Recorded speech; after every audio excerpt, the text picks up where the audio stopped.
NFL playoffs.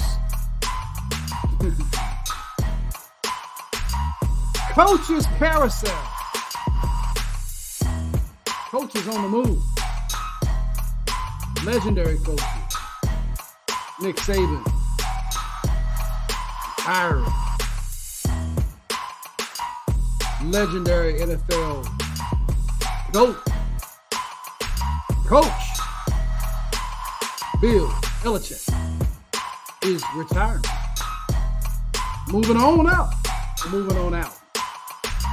Eric Spoelstra in the NBA gets the bag. 8 years, $120 million. Coaches Carousel. Coaches Corner. Some coaches headed for the couch. This is another one. Sports Bucks with Steve. Stay tuned. Hold on to your seat. And in the words of my quarterback, y'all already know what it is. Here we go.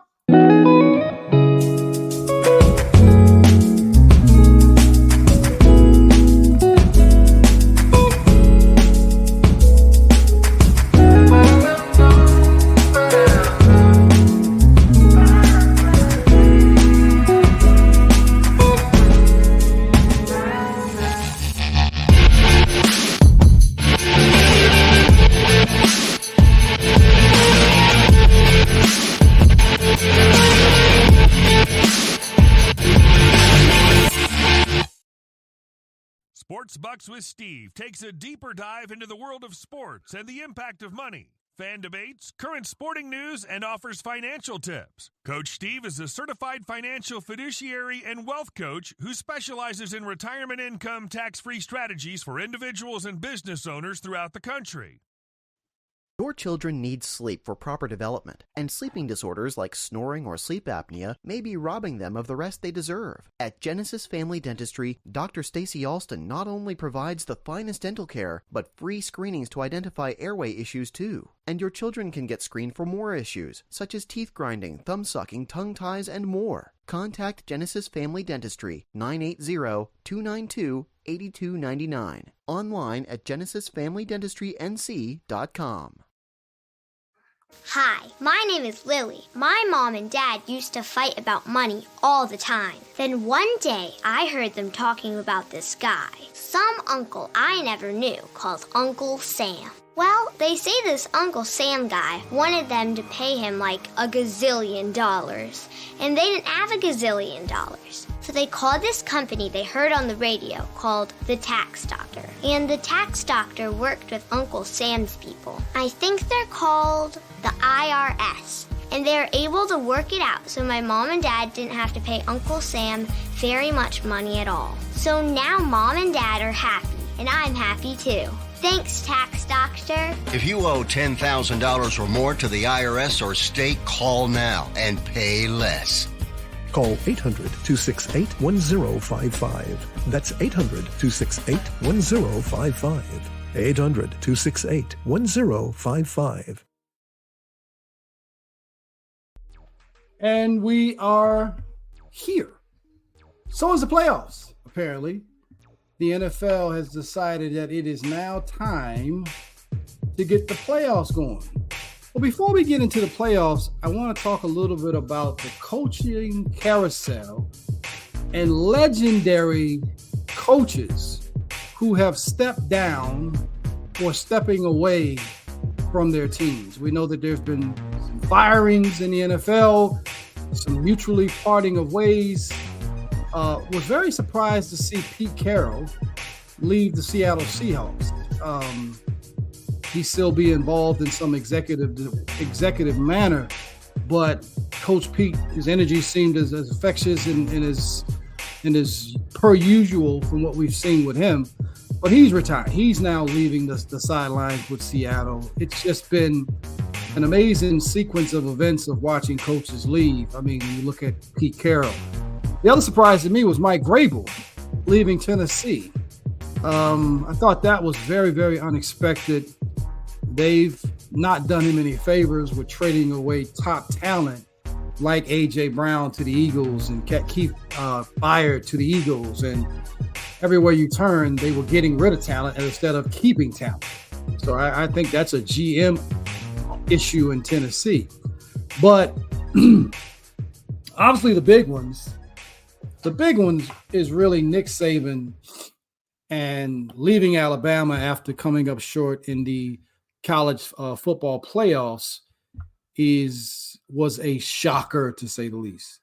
And obviously Bill Belichick also not really a surprise with Belichick, because we could see that happening with this poor season that the Patriots did have. And honestly, you saw, some embarrassing performances by the Patriots. I think Mac Jones has to also get out of New England because they kind of bailed out on him. But the Patriots did have some major injuries to some key guys that I think also hurt them. Gonzalez, the nice cornerback, I don't remember him playing after the Dallas game, getting hurt in that game. Matthew Judon was another big feature guy that I thought got injured and was never really the same. I thought Ezekiel Elliott showed he still has something left. So always shout outs to Zeke for his contribution in Cowboy lore, playing hurt often when people didn't realize it. So I want to thank you. But I do want to go and we'll see. You know how these videos tend to work. But let me see if I can play the interview with Nick Saban retiring and his sort of last sort of words. And I think this is courtesy of ESPN talking about Nick Saban and his transition. And if you guys are not aware, we've already got a new coach. So Washington's coach has now taken the reins. DeBoer has taken the reins from Nick Saban to be the new Alabama coach, and his cupboards are not bare. So let's take a listen to this interview, or Paul Feinborn talking about Nick Saban and the new sheriffs in town, essentially with the University of Alabama. Who do you think is the best candidate to fill those very large shoes? I think the name you're going to hear the most is Dan Lanning. Dan Lanning spent some time as a graduate assistant at Alabama before moving over to work with Kirby Smart. I think you'll hear a couple of other names. You'll hear Steve Sarkisian. I don't know if this is a reality or not, but I think at some point DeMeco Ryans' name is going to be mentioned. It's unlikely that he would walk away after a masterpiece this year in Houston, but don't forget, he was an All-American at Alabama and is beloved by that fan base. So I think that's where you start. Lane Kiffin's name will be thrown around. I don't know if that's something that will come to fruition, but those are the names you will hear the most prominently. And the buyout, the money you'll hear as well. We just saw it there with Dan Lanning, a $20 million buyout that they'd have to pay Oregon. So $20 million buyout, we know that this didn't happen. And so we're familiar with, obviously, that now Coach DeBoer, Washington's head coach, is leaving them to now take the reins. Excuse me.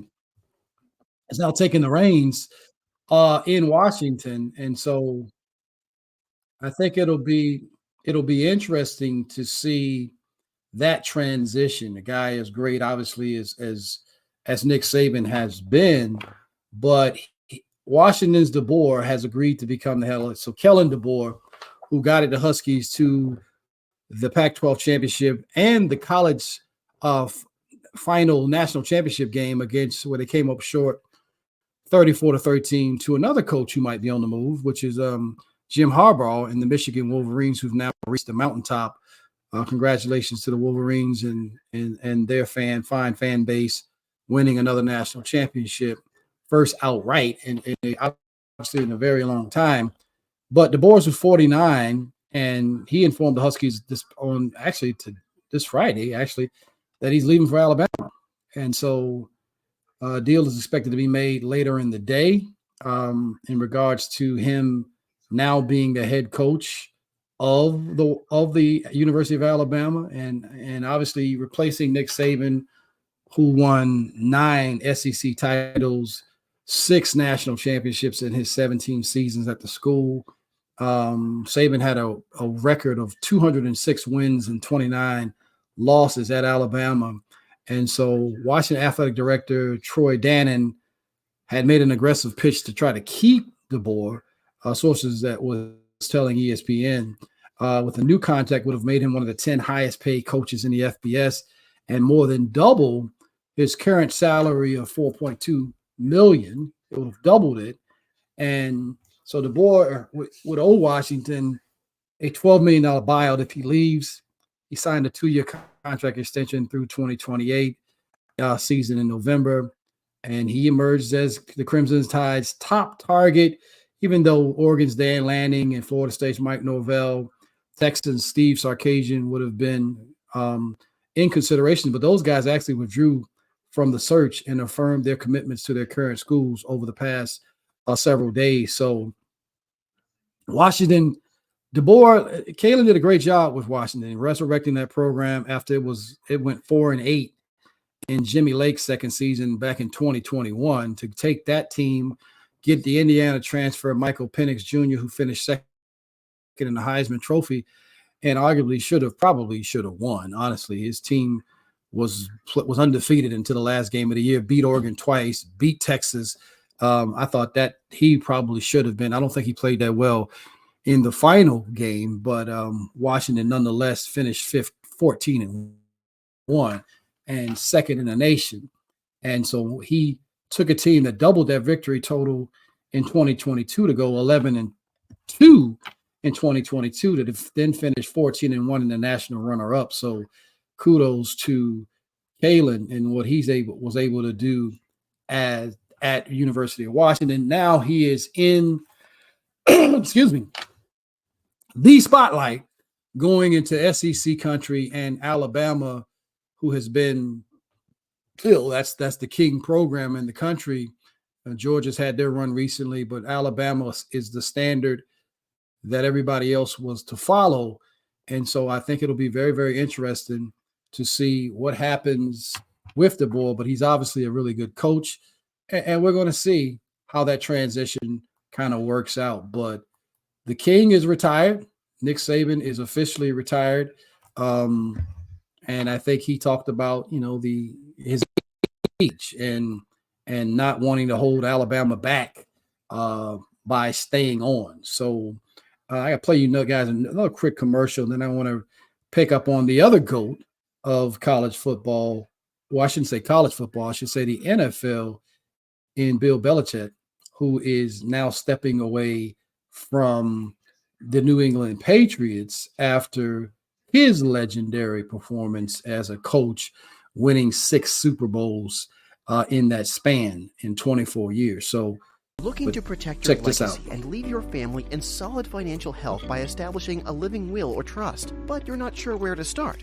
At Big Wealth Partners, you can get comprehensive, budget-friendly wills and trust planning. Thanks to the powerful Estate Guru software, you get access to the attorneys you need anywhere in the nation. Wills and trust planning starts as low as $699, but with the promo code #SportsBucks, you'll get $100 off regular fees. Get started at BigWealthPartners.com. Cover Now is a national campaign aimed at the education and awareness of the devastating effects of opioid and heroin abuse and curbing drug and alcohol addiction in the United States. Recover Now is sponsored by treatment facilities nationwide. Many of them have been where you are, and they want to help by spreading a message of hope and recovery. They're working hand in hand with major insurance companies nationwide that can help you or a loved one get clean in 7 to 30 days. Recover Now is embarking on a national outreach campaign on TV and radio to promote anti-addiction messages. So if you, a loved one, or someone you know has a problem with drugs or alcohol, do not wait. A new life for you could be 30 days away. Call us right now. I promise this call can change your life. Sponsored by the Detox and Treatment Helpline. 800-936-5087. 800-936-5087. That's 800-936-5087. 5087, as you guys know. And I want to go straight to Nick Saban's interview. Oh, it's not Nick Saban, I'm sorry. Bill Belichick and what he had to say as far as leaving. And this is courtesy of ESPN, just talking about Nick and, as the the results of this great legendary coach, and what we talked about when you see a guy like Nick. So let's go ahead and hear that interview now with Nick Saban speaking about his future and the Patriots. The Sun, so many memories of the fans, the send-offs, the parades, the Sundays, whatever the situations are, the letters of support, seeing the fans, away from here, at a gas station or a grocery store, wherever you bump into them, Patriot fans here, and not just in New England, but they extend nationally and even internationally as I've traveled. It's amazing how far the arm reaches. We saw that this year in Germany. So appreciative of the fans for all the support they've given me, my family, and this football team. And it's with there's so many fond memories and thoughts that I think about the Patriots and I'll always be a Patriot.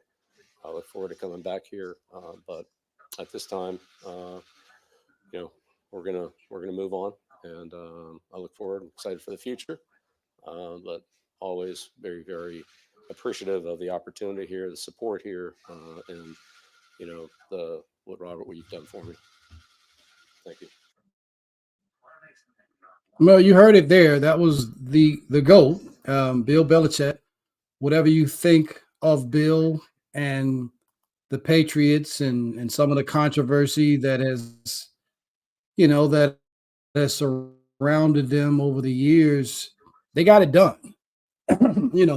They got it done, regardless, one way or the other. And so when I read I believe this was from, I don't know if this was Robert Kraft. He said, this is a move that we mutually agree that is needed at this time. He says, this is the owner of the Patriots says that Robert Kraft says that what Bill accomplished, in my opinion, will never be duplicated. Belichick, who said he will always be a Patriot, he thanked Kraft and his family for the opportunity and support, saying we had a vision of building a championship football team that has exceeded my wildest dreams and expectations. I'm very proud of that. I'll always have those great memories. We'll carry those with me the rest of my life. And Belichick, who had 1 year remaining on his contract, will be allowed to lead the team without the Patriots seeking compensation, which is a big deal. And he wants to continue coaching and is expected to draw interest from at least some of the other 7 NFL teams that have head coaching vacancies. Obviously, one of them, the irony would be one of them would be the Atlanta Falcons, who fired their head coach, Smith, recently, who was really upset when the game against the Saints, and rightfully so, when the Saints players took it upon themselves to try to get Williams a touchdown in a 41-17 game. It was the wrong thing to do. It wasn't a classy thing to do by the Saints players, orchestrated and led by Jameis Winston. And especially when you've put the team in a position where it looks like you're taking a knee and then you run it in for a touchdown.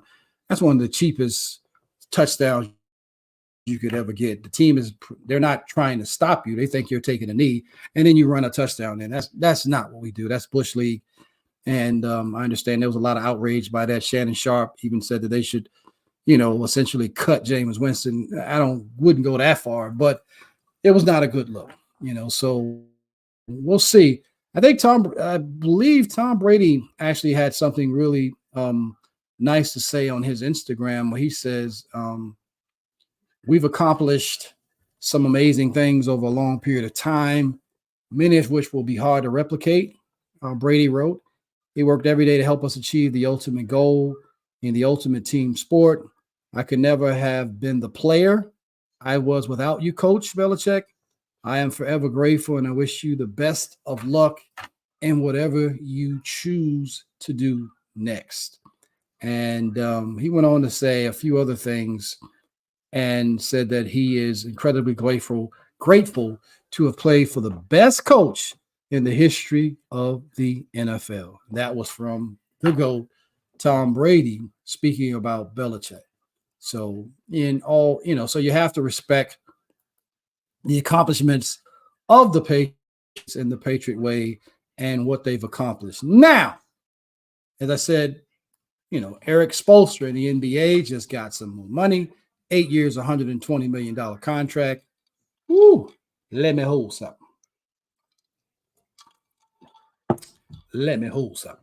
In any event, but I did want to go into the playoffs. Yes, playoffs. The NFL playoff season is upon us. And let's pay one more bill because I got to pay my bills. And let's see, what commercial do I want to run? All right, we'll play this one. It's a bird! It's a plane! No, it's Super Roth! Okay, a gimmicky opening for a commercial about Super Roth Universal Life Insurance, but I'm sure it got your attention. Now, what is a Super Roth, you ask? It's a permanent indexed universal life insurance that's totally liquid and easily accessible once it matures. Can be used to supplement retirement savings or a death benefit, or both. Has no income or contribution limit. Has no 5-year rule like Roth IRAs. Has no 10% penalty for accessing the funds before age 59 and a half. Oh, and the average historical returns are 5 to 7% annually. Tax-free. Super Roths also lock in gains, which means you don't lose your money when the market is down. Sounds incredible, right? Sounds super? Super Roths are the way of the future, specifically your future. To see if you qualify for a Super Roth, go online to thesuperroth.com. Do you owe the IRS $10,000 or more in back taxes? Are you being audited or investigated? Has the IRS sent you a letter demanding payment? You may not owe what they claim. Make this free call to the tax doctor now. Let them negotiate with the IRS on your behalf. 800-663-5107. 800-663-5107. That's 800-663-5107. 5107. Now, let's take a look at what's going on this weekend. NFL playoffs. Let's look at the games and break them down. Here we go. So tomorrow afternoon, this video will probably air tomorrow around noon for you guys checking it out. But the NFL starts off its wild card round weekend with the Cleveland Browns traveling to face the upstart rookie coach-led DeMeco Ryans, and CJ Stroud, the Ohio State's CJ Stroud. And I have to say, listen, if you are a fan of the NFL, you can't miss the storylines that's going on. And it's, you can't miss what the NFL has put out there, right? And I think it's, let's just say this. I find the irony not lost at all when you look at these brackets and the storylines that Hollywood could only write. But somehow the NFL seems to do it every year. They find these stories. So this Browns game, if you guys know and think about it. So why is this an interesting game? Deshaun Watson. Where did he play before he was traded to Cleveland? Anybody got an answer? Houston. So now Deshaun Watson, who's injured, and you have 700-year-old Joe Flacco going in to play against the rookie franchise quarterback that Houston was able to pick up in Houston for a first-round playoff game. The Texans won the division at 9-8, I believe, and they are hosting the 11-6 Cleveland Browns, who technically are the better team and the favorite team. But home playoff games tend to favor the team that is able to get out of their beds and go to the game without having to travel. The Browns, though, are better defensively across the board.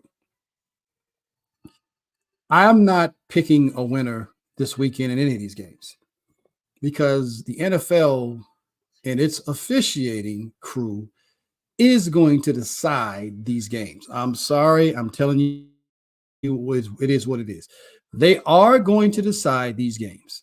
If it's a blowout, it won't matter. But if it's close, there's a call here or a call there that will make the difference in these games. I would favor Cleveland in this game because of the road game.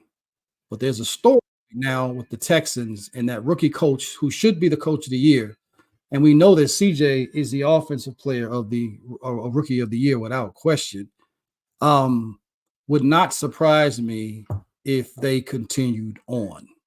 Now, the other big wild card game is once again the NFL back at it again. The Miami Dolphins and Tyreek Hill, who played the Chiefs earlier this year, where I believe the Chiefs were the home team, but they played them in Europe. So Tyreek has not gone back to Kansas City yet since he's left the Chiefs, who severely or seriously is in need of that type of wide receiver who can catch the ball. And Tyreek can catch the ball and have completely yak yards afterwards.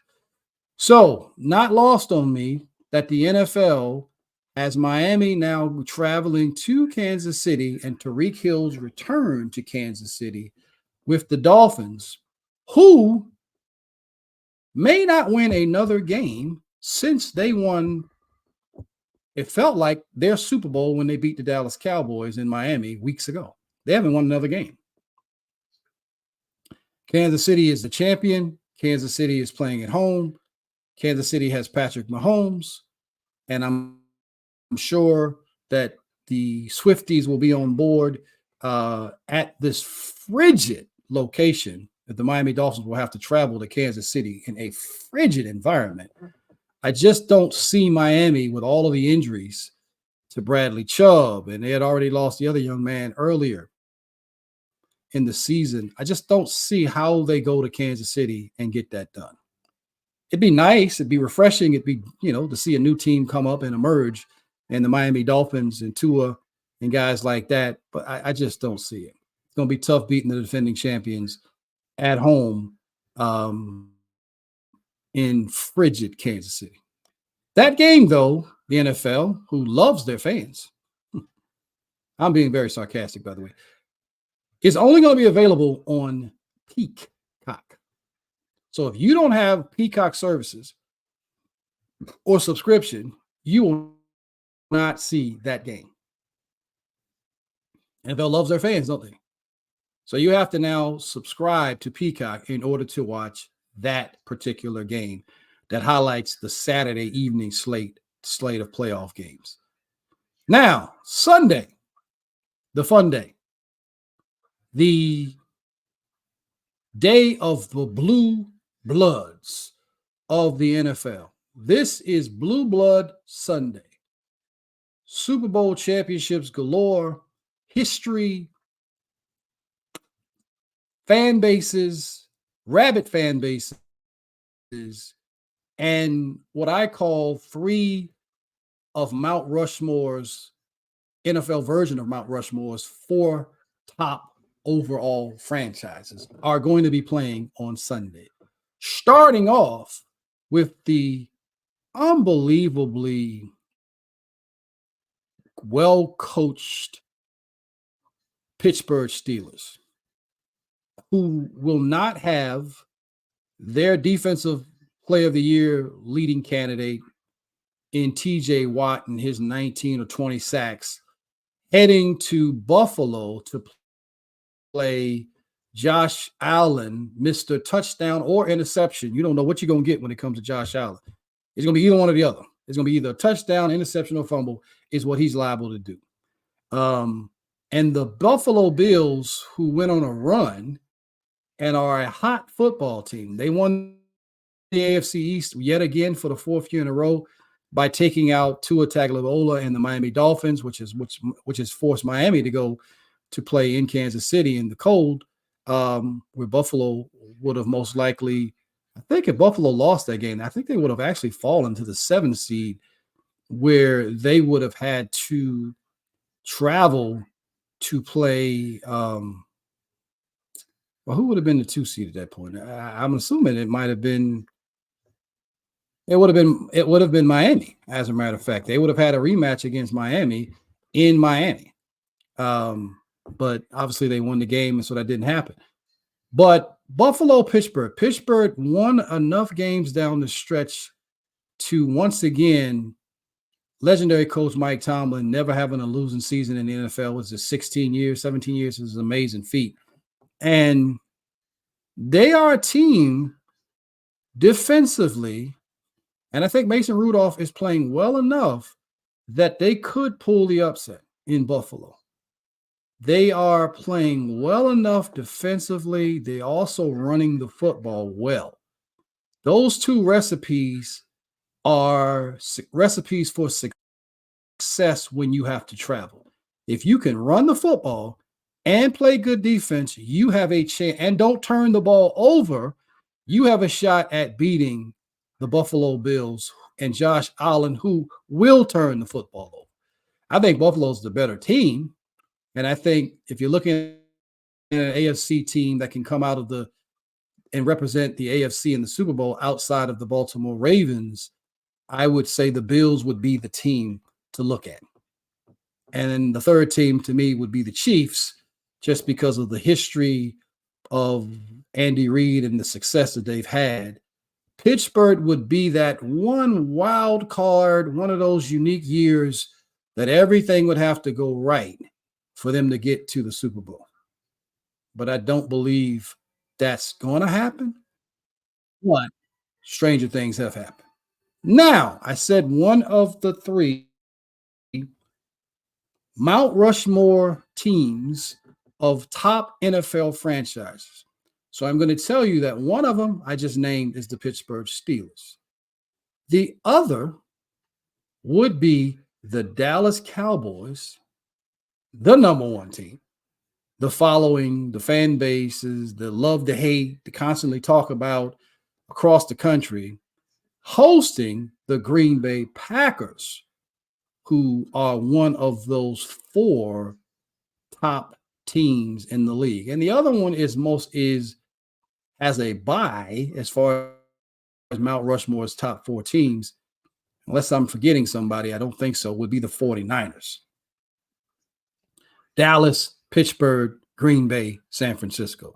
Those are your 4 Mount Rushmore NFL teams with history, championships, fan bases, a galore. Then you can add in the Patriots after that and a few others down the road, people like the Raiders and, but it's the Giants. Those are but the top 4, 3 of them are playing. And this one is the Sunday night or Sunday afternoon capper.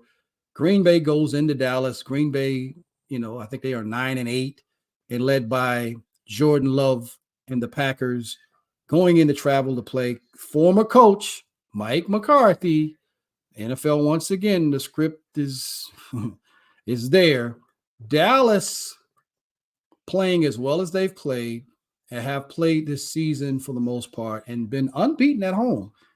I'm not drinking the Kool-Aid because what I know is Dallas has not beaten Green Bay at AT&T Stadium yet.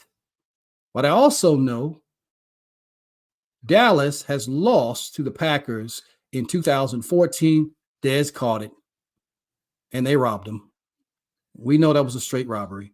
And in 2016, when Mason Crossbar hits this ridiculous kick after Aaron Rodgers threw a pass 30 yards down the field where Byron Jones somehow lets this tight end, who ain't caught a pass like that since, drag his feet and get out of bounds for this game-winning field goal after Dallas got behind in that game. This game, Dallas should be looking for a whole lot of payback. Even last year, we went to Green Bay up 28-14 and then allowed Christian Watson to have a breakout party where he catches everything that he couldn't catch before, and they ended up winning that game that they should have never beaten Dallas. But these things happen. Coach McCarthy, I'm going to say this.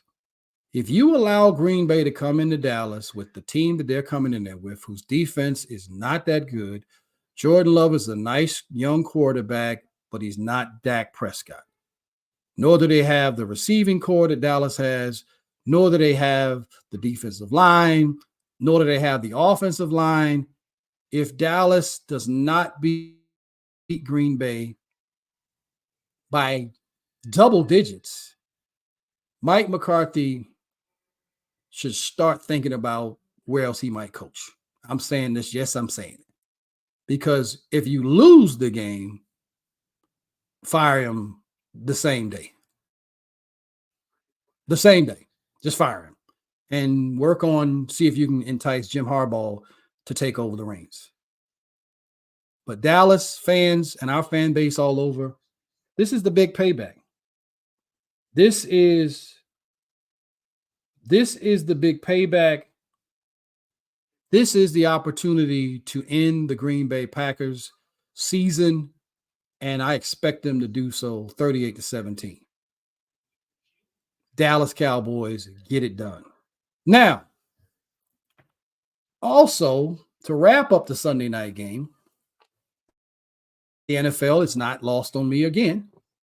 The Rams, one of the hottest teams in the NFL, led by Matthew Stafford, Aaron Donald, Puka Nacua, Cooper Kupp, and so forth, goes into Detroit with Matthew Stafford being a former Detroit Lion, now a Super Bowl champion with the Rams, goes up against Jared Goff and the remarkable story of the Detroit Lions, who, by the way, stop crying. Stop crying. If the referees had called the trip that Aiden Hutchinson tried to do on Tony Pollard when Tony Pollard broke free to get down to the Detroit 29 or 22-yard line, the game is over. But instead, they somehow call it. And he acted, by the way, pointed to the tight end, and they fell for the nonsense. That trip was on Aiden Hutchinson. So there's different rules. Was the guy uncovered? This guy wasn't eligible. None of that even matters if the referees called the call correctly on the Detroit Lions. There is no opportunity for them to get the ball to do anything. The game is over. That's facts. There was no more. They had one timeout they would have had to have used. It was under the 2-minute warning, or right at the 2-minute, just under the 2-minute warning. Dallas could have ran 3 plays and ran the clock out and then kicked the field goal. So if you called it on the right team, we never even have this situation. So now you better watch the big bad Rams and Matthew Stafford coming into Detroit, because Matthew Stafford and the Rams, I believe, is a problem with experience coming into Detroit. The only thing I can see that I believe Detroit may do well is if they commit to running the football with Gibbs and their other kid that they have, and Goff doesn't turn it over, the Lions can win, is what I see. But stranger things have happened. So that's the Sunday night wrap-up game. And then finally, the Eagles, who are a wounded bird, coming into Tampa, not going against a great Bucs team, who's 9-8, slightly better than they were last year when they won the NFC South, when they were 8-9, and Dallas went in and Dak had a day with 5 touchdowns. They now host the Eagles, who beat them 27-10 earlier in the season when the Eagles were playing much better football. And in my opinion, that was probably one of the Eagles' best games that they played without the aid of somebody dropping the ball or blowing an assignment. That was probably the Eagles' most impressive win on the road against Tampa. I thought they looked like a dominant team. They haven't looked like that all season. And when people kept saying the Eagles, well, we haven't played our A game yet. You are who you are. If you ain't played it yet, you ain't playing it. And so you were winning a lot of games because the confines of playing in Philadelphia also helped them. And I'm surprised. Honestly, this is why Dallas must take care of business with Green Bay. And so you can have a second game where you can host either the Eagles or the Bucks or the Lions or whoever that would come into Dallas for that next weekend's game. But we got to take care of business this weekend, or there's no next weekend. And it'd be a completely bad, blown, not a good season. When you look at the All-Pro team, Dak Prescott is second team All-Pro, so we know he's not getting the NFL MVP, even though he leads the league in touchdowns, second in QBR. I think he finished second or third in yards completion, and his team won one less game than the Ravens, by the way. And he had like 900 more passing yards and all kind of other things, but whatever. Win the Super Bowl, get to the Super Bowl, and let's try to see if we can win the game that really matters. But when you look at Dallas, you have to look at the team that had 2 second-team All-Pro offensive linemen, folks, in Tyler Smith and Tyron Smith. 2 second team. Along with Dak Prescott and Micah Parsons, they had 4 Pro Bowlers on the second team. On the first team, they have CeeDee Lamb, Mr. Dallas Cowboy record holder, Brandon Aubrey, a kicker, this rookie kicker, and you had, I think Unger, the punter, might have made it as well, and Deron Bland. This is a team that had, 6, 7, 8 Pro Bowlers? All Pro? Not just an NFL All-Star. I mean, a team that make it, but Pro Bowlers, first and second team All-NFL. That's a team that has the right makeup and the right talent mix that should go further than this weekend. And again, if you don't win that game, fire him on the spot, because this we can't have that. And we need to exercise the first demon that has hurt us in the Green Bay Packers. And we can work on the second demon, which is the divisional round demon that has hurt Dallas and not being able to progress to an NFC championship. But first things first. And then hopefully maybe San Francisco's waiting and we can go back to 92 or 93 when we went and took care of business there. But we'll see what happens, So anyway, the last game, as I said before, Eagles and Buccaneers. The Eagles, I think, are a slight favorite. The Bucs have not, I don't know. The Bucs, they don't look that great offensively. I think they play well enough defensively to get it done. I think this is the right team for the Eagles to play. If the Eagles had to come to Dallas the first game of the year, or playoff game of the year, they'd be in trouble. If they had to go to San Francisco the first playoff game, they would be in trouble. If they had to go to Detroit, they would be in trouble. They got the right team, and they have enough talent, and I think enough. We'll see what type of character they have, but they've got enough guys on that team that I think should actually beat Tampa. So the teams that I think is going to come out of this as we wrap this thing up, I said I wasn't going to make any predictions, but I'll say in the AFC, I suspect that the Browns will come through and beat the Texans. I suspect the Chiefs will advance, and I expect the Bills to hold off the Steelers. But that one is, I don't know. And so then you would see the Ravens then hosting the Browns, which is that's another whole storyline. And the Bills hosting the Chiefs in the second round. And in the NFC, I believe Dallas will beat Green Bay better. And the Eagles will beat the Bucs. I believe that I like the Rams, but I'm just not. I'm going to say the Lions are going to win that game, but that's a close one. So I see Dallas hosting the Lions and the Eagles going to San Francisco. And then we'll tell you what we think next week. But that is your NFL playoffs prediction. This is Sports Bucks with Steve. And, we once again appreciate you guys for taking the time to listen to the show. But we got to go. So I hope everybody has enjoyed their weekend. Hopefully nobody gets injured. And Dallas Cowboys, Dak Prescott, it's time. You're disrespected. Micah Parsons, second team NFL. What are we talking about? Micah Parsons, second team? So, playoffs, Dallas Cowboys, Dak Prescott. Here we go.